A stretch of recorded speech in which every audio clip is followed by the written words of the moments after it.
So, the Kurds. They have finally reached peak usefulness by becoming a pawn by which to attack the Orange Hitler. The current narrative by the media, the left, and a bunch of people that randomly became neocons this week is that we are abandoning our allies, the Kurds, to die.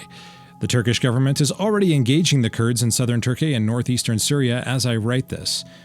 So let's dive into this, and let me explain. No, there is too much. Let me sum up. The Kurds are an ethnic minority in Iraq, Iran, Syria, and Turkey mostly, but they're in Israel, Europe, and plenty of other countries as well. They have not always been treated well by their main host countries, for example, Turkey or Syria, but to be honest, they've returned the disfavor more than a few times as well. Since the outbreak of the Syrian civil war in 2011 and the rise of ISIS, the Kurds have been fighting ISIS with some success, and with our help. Because of this, the Kurds have suffered from what I will call American white hatism. In some of the old westerns, the good guys would wear white hats and the bad guys would wear black hats to simplify things visually and cinematically. It's a bit cliche and it's void of any form of nuance or subtlety. To many Americans, the Kurds wear white hats. The viral Facebook posts and legends of cute Kurdish girls and studly Kurdish guys and their combat prowess have only served to make this worse. It has added up to the fact that Americans kind of know what the Kurds do, partially, but it still doesn't address who the Kurds are,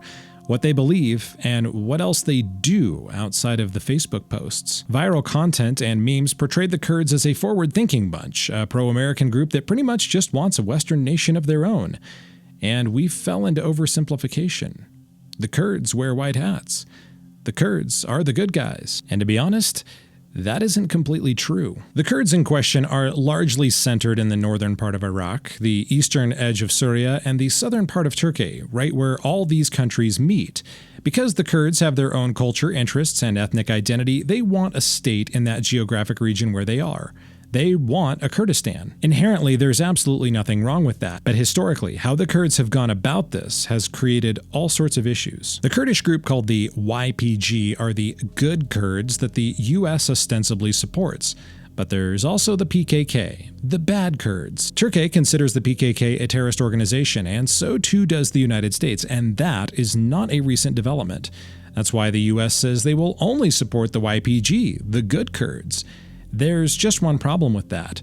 The Kurds don't see it that way. In a 2018 article, the New York Times noted that the Kurds see themselves as undivided, all for Kurdistan, Kurdistan for all. The YPG and the PKK are on the same team, terrorists included. Don't think for a second that the Kurds are just Sunday school kids. They've been at war with Turkey since the late 1970s, shooting uniformed Turkish soldiers and carrying out attacks, which you can see in some of the videos on LiveLeak. And there's more. Suicide bombings, kidnappings, attacks on school buses and wedding parties, indiscriminate car bombs that have killed children, and of course the infamous Derent's massacre in which 22 people, including women and babies, were murdered by the Kurds. And it doesn't get better. The Kurds have a bit of history of purging their own ranks, not of purging terrorists, mind you, but of purging suspected collaborators and individuals with possible pro-government leanings. Amnesty International has recorded more than a few instances of Kurdish individuals suffering horrifically under the Kurds. Now, the knee-jerk reaction here is to say, well, those are the bad Kurds. But remember the New York Times article I quoted just a moment ago. Let me read you a few excerpts, which were written before the Kurds became a political club to use on Donald Trump. And I quote, "The United States, which has relied heavily on Kurdish fighters to push the Islamic State out of northeastern Syria, has consistently understated the complexities of its alliance with the Kurds, a policy some analysts call willful ignorance. Obviously, the US chose to look the other way out of what it deemed to be the necessity of building an alliance to quickly capture territory from Daesh," said Noah Bonsi, a Syria analyst with the International Crisis Group using the Arab acronym for the Islamic State. "The US has sound reasons to continue to support the YPG," he said, "but doing so while the PKK maintains an active insurgency against its NATO ally is an unsustainable situation. The United States has sought to differentiate between the Kurds it supports and those in Afrin, among other places, whom it does not, a distinction the Kurds themselves do not recognize. They are not different parts at all, and they cannot be divided in any way, not politically, not economically, not militarily, said Nuaf Zilil, a Kurdish political analyst in Germany and a former spokesman for the party affiliated with the YPG. For us, it is all Kurdistan, and we are now defending it with all we have. Please understand, this doesn't make Bashar al-Assad in Syria or the Turkish regime under Erdogan better or good by any stretch. There is no excuse for how the Syrians or how the Turks have treated the Kurds, and the opposite is also true. There is no excuse for how the Kurds have carried out terror attacks against their host countries. None of what I'm saying is an excuse for either side or an assertion of the goodness of either side. What this all really means is that our alliances are complicated. The common screech I've seen on Facebook is, "Oh my God, the Kurds have been our allies for a decade and we're just abandoning them." Sure, we're allied with the Kurds. We've just been allied with Turkey for longer.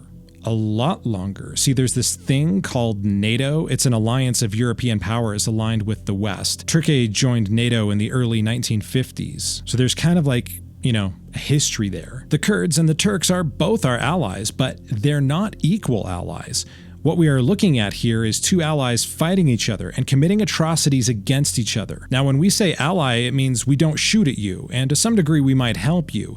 It doesn't mean we owe you unconditional and unlimited help on your terms. It might also be good for us to realize the attitude of, hey, they shoot ISIS, so they are our friends, is setting the bar pretty low. Everyone shoots at ISIS. Sometimes even ISIS shoots at ISIS. And our allies in the region are all interested in shooting at ISIS, but not because they're so in love with American values, but because they are self-interested, like the Kurds. For them, this is about their statehood bid, first, foremost, and always. One of the issues they face is that they have indeed made themselves odious to some of their host nations. Now, I do believe that Trump and the US can and should make use of soft power influence in an attempt to calm things down between Turkey and the Kurds. But on the other hand, let's be realistic here.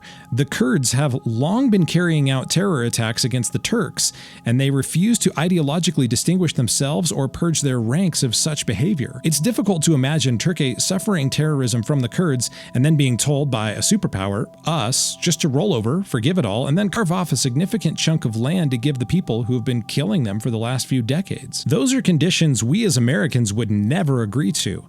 That we would expect Turkey or even Syria to agree to conditions we'd never tolerate is somewhat asinine. Inside the host countries, the politicians know that caving to the Kurdish minority is to commit political suicide. So as you can see, the overly simplistic view of the Kurds works great for emotional talking points and screeching on social media, but it has very little basis in what is a very messy reality. Do the Kurds deserve a state?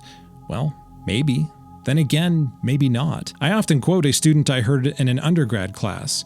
He said, everyone should have a crack at democracy, but not everyone is ready for it. It's easy to pick up an AK and start a fight, but there's a lot more to it than that. And that's why it's much harder to form a state. Are the Kurds ready for a state if they can't shake their terrorist behavior and actors in their midst? Are they ready for a state if the state that they form shares their same bad habits and makes them an undesirable neighbor to Turkey or Iraq? Are the Kurds ready for a state if they can't seem to find an ideological identity behind "we just want land for Kurdistan"? What kind of ideology will they form a state around? Marxism? Socialism? Democracy? Are the Kurds ready for a state when they might not know what to do with it once they've achieved it? Will they integrate or emulate the reasonably organized Iraqi Kurdish system, or will they reject it and just fall into civil conflict? You can't know. That's the risk you take, some would shout. Nothing is guaranteed in life. Quite right. So how many American lives and taxpayer dollars must be gambled and risked in the creation and future of the Middle Eastern state known as Kurdistan? My personal opinion is that the keyboard warriors are quite willing to gamble on it because they've got no skin in the game and they know there's no risk to themselves. They are gambling with somebody else's blood and with somebody else's money. How many Americans must die to cover the Kurds' aforementioned deficiencies? How many Americans must be buried for a people group that's not even their own? How many Americans must be injured or killed for Kurdistan? In all of this, the sad truth is that the Kurds, like the Syrian people, lack the ability to forge their own nation outside of the current arrangement. Failed attempts to forge your own state are desperately costly. Groups that can forge states generally possess the strength to run them. Simply handing a group a state that they have not earned or fought for is to hand a state to a weak actor.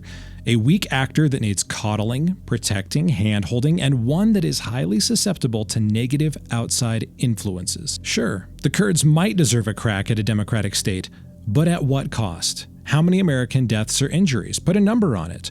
Are you willing to die for Kurdistan? Or are you only willing that someone else should deploy and die for Kurdistan? The Kurds, the Turks, and the Syrians, and many others in this region have been all killing each other for a long time. They killed each other before the Syrian civil war, and they will kill each other long after. The only reason that all this is in the headlines now is because, in my opinion, it's expedient to attack President Trump over the issue. Did you know that Azerbaijan and Armenia are also killing each other over real estate?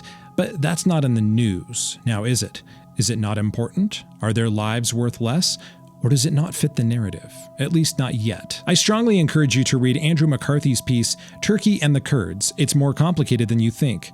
I found it after I wrote my script, and he makes some of the same points I make, but he makes those points better, and he makes additional points that are definitely worth considering. Additionally, the New York Times piece, Allies or Terrorists? Who Are the Kurdish Fighters in Syria by Barnard and Hubbard is also an excellent read. These well-written pieces and this video are but a smattering of the information and the issues involved, brought to you by learned people who know how to look beyond oversimplified emotional talking points. If nothing else, I hope this video and these articles show you that life, foreign policy, and international political alliances are a lot more complex than the over-emotional Facebook hashtagtivists would have you believe.